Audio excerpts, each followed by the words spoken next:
Ce qu'il faut comprendre quand on parle de colonisation, c'est qu'il ne s'agit pas du tout d'une simple occupation, ou encore moins d'une cohabitation pacifique, mais bien dans la mentalité de l'époque, d'une soumission totale et humiliante, d'une domination écrasante et sans pitié, d'une volonté de remplacer une religion par une autre. D'ailleurs, ces propos de l'officier Lucien de Montagnac, responsable de nombreux massacres à l'encontre des populations civiles durant la conquête de l'Algérie, nous le prouvent sans le moindre doute. Nous nous sommes établis au centre du pays, brûlant, tuant, saccageant tout, écrit-il le 2 mai 1843. On ne se fait pas l'idée de l'effet que produit sur les Arabes une décollation de la main des chrétiens. Il se figure qu'un Arabe, qu'un musulman, décapité par les chrétiens, ne peut aller au ciel. Aussi une tête coupée produit-elle une terreur plus forte que la mort de 50 individus.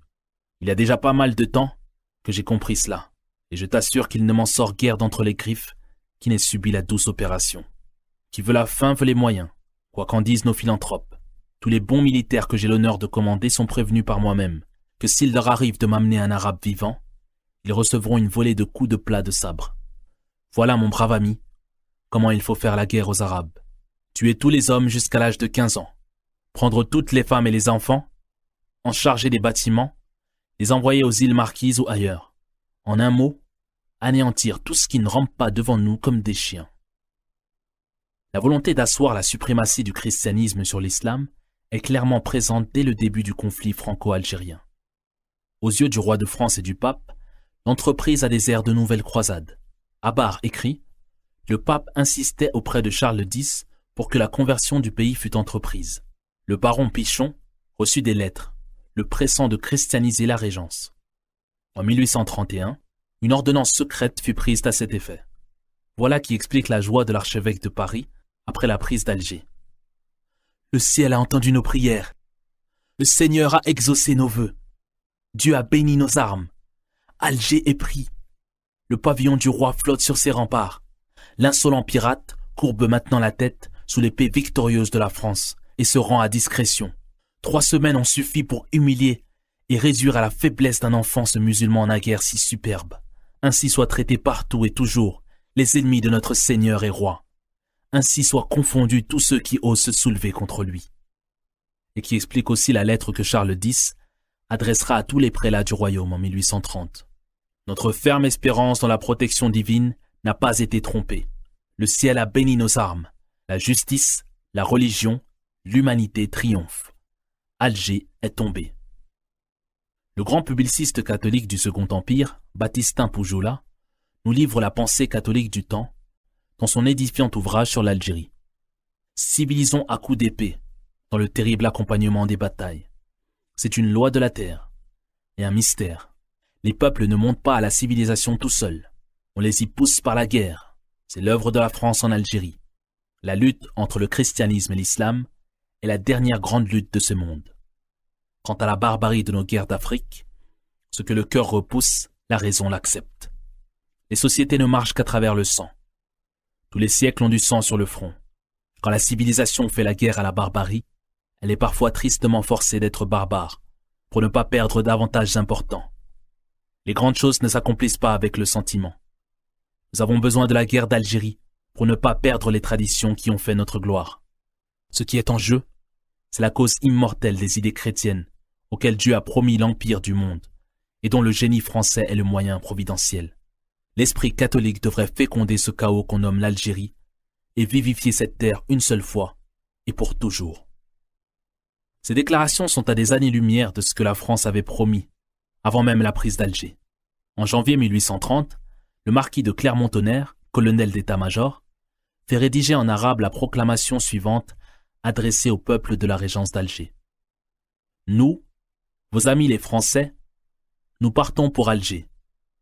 Nous allons en chasser les Turcs, vos ennemis et vos tyrans, qui vous tourmentent et vous persécutent, qui ravissent vos biens et les produits de votre sol, et menacent sans cesse vos vies. Nous ne voulons pas prendre la ville et en rester maîtres. Nous le jurons par notre sang.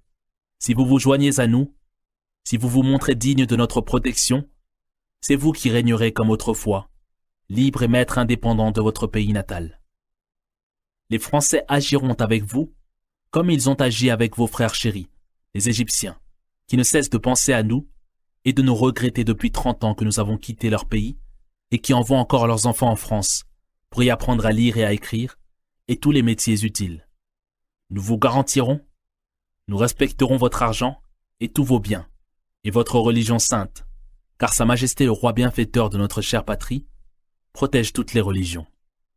Si vous n'avez pas confiance en nos paroles et dans la force de nos armes, éloignez-vous de nous. Mais ne vous mêlez pas avec les Turcs, nos ennemis, et vos ennemis. Restez paisibles, les Français n'ont pas besoin d'aide pour battre et expulser les Turcs. Les Français sont et seront vos amis sincères. Venez à nous, cela nous fera plaisir, et vous sera avantageux. Si vous amenez des provisions, des fourrages, vos bœufs, vos moutons, nous les paierons au prix du marché. Si vous avez peur de nos armes, désignez un endroit où se rendront nos fidèles soldats sans armes, avec de l'argent en échange de vos denrées. Ainsi donc la paix soit avec vous, et la paix soit entre nous, pour votre bien et pour notre bien.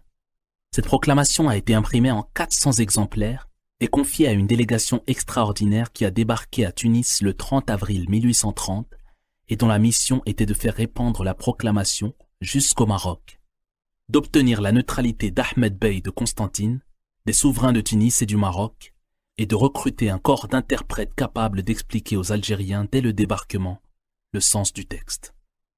Puis, après la prise d'Alger, les Français renouvelleront leurs promesses bienveillantes. Dans la convention signée entre le général en chef de l'armée française, le comte de Bourmont, et le Dey d'Alger, le 5 juillet 1830, on lit entre autres: l'exercice de la religion mahométane restera libre. La liberté des habitants de toutes les classes, leur religion, leurs propriétés, leur commerce et leur industrie ne recevront aucune atteinte. Leurs femmes seront respectées, le général en chef en prend l'engagement sur l'honneur.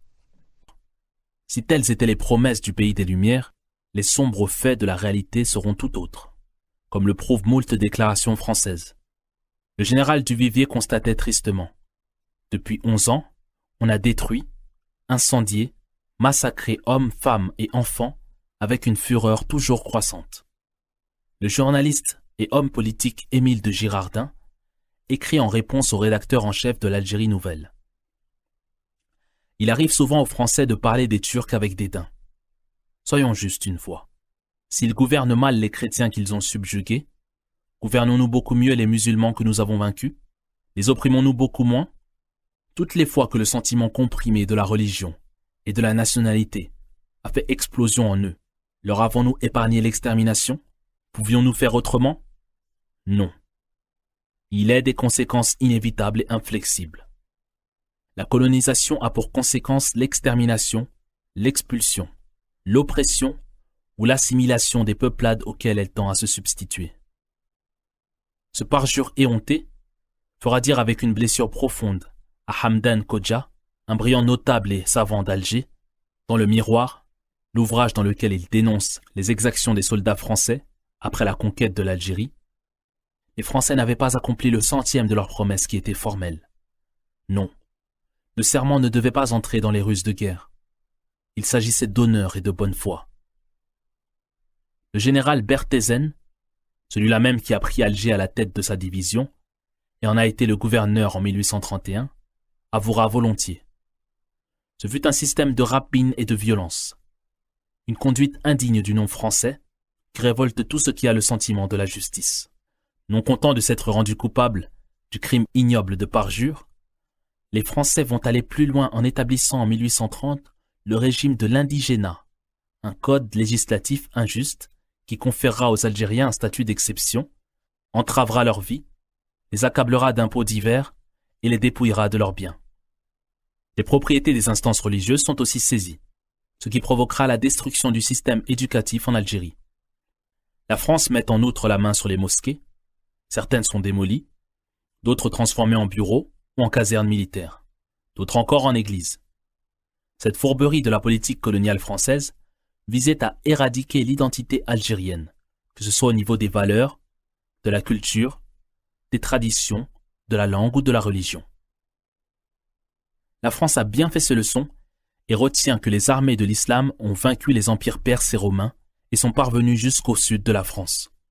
que la flotte algérienne était une grande puissance navale qui protégeait les côtes du nord de l'Afrique de toute invasion européenne.